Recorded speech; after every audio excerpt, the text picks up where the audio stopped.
Everything in life has boundaries.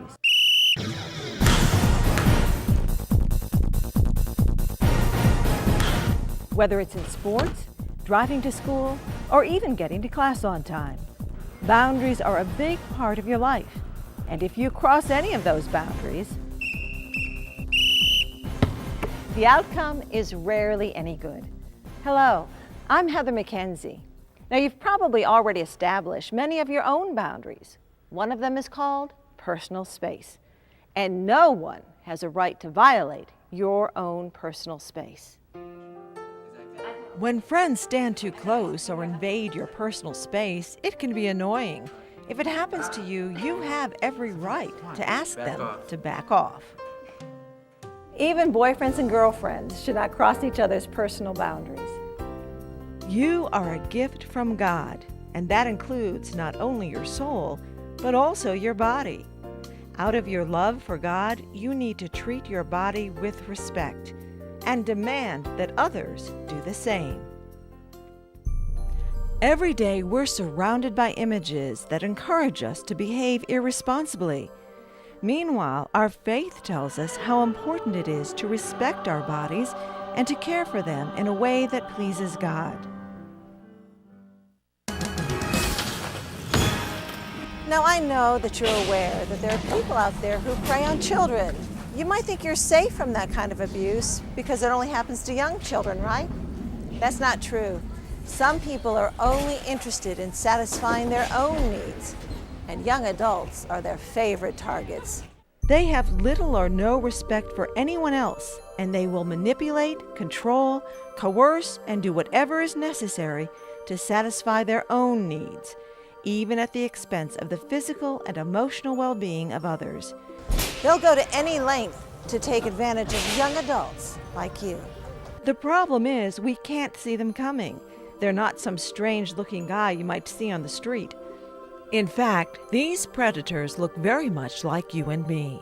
A predator could be a boyfriend, girlfriend, a family friend, a teacher, coach, police officer, or clergy, even a parent or other relative. Usually, they are very clever and they slowly ease their way into your life, working to gain your trust before they cross any boundary lines.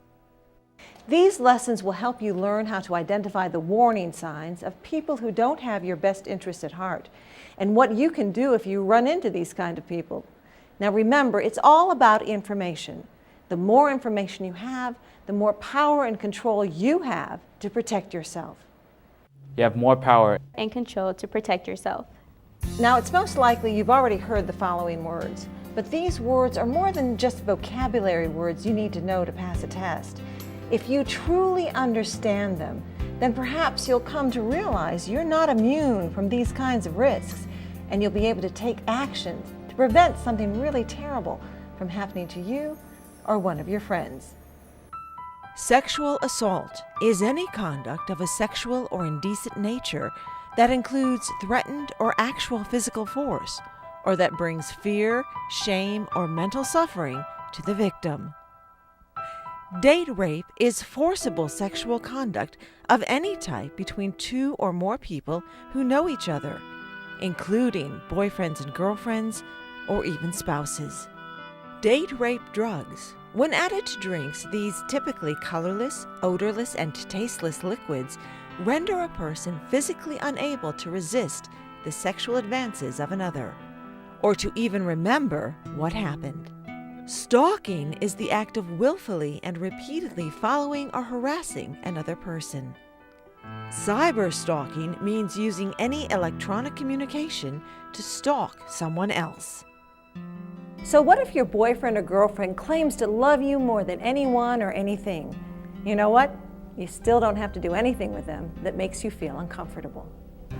A reading. In Catechism, we learn that to love is to will the good of another. The feelings of true love and lust are not the same thing. So even if another teen or an adult tries to convince you that he or she is the only person you can trust and the only person who truly loves you, you still don't have to do anything that makes you feel uncomfortable. Acting in a way that goes against your own conscience, doesn't prove your love for anyone. Remember, a person who really cares about you and loves you won't ask you to do something that upsets you or makes you feel uncomfortable. I don't want to talk to you. Was that him again? If anyone starts to harass you, you have every right to go to your parents, a teacher, or another adult you trust, or even to the authorities for help. Does this mean you can't trust anyone? Certainly not. Just be careful who you choose to trust. Choose who you want to trust. Choose who you want to trust. In these lessons, you'll have an opportunity to talk about and think through some potentially risky situations, and you can practice what to do if something does happen and you find yourself in harm's way. Here's one of the most important things you need to remember. There are people in your life, people such as your parents and friends, who love you very, very much.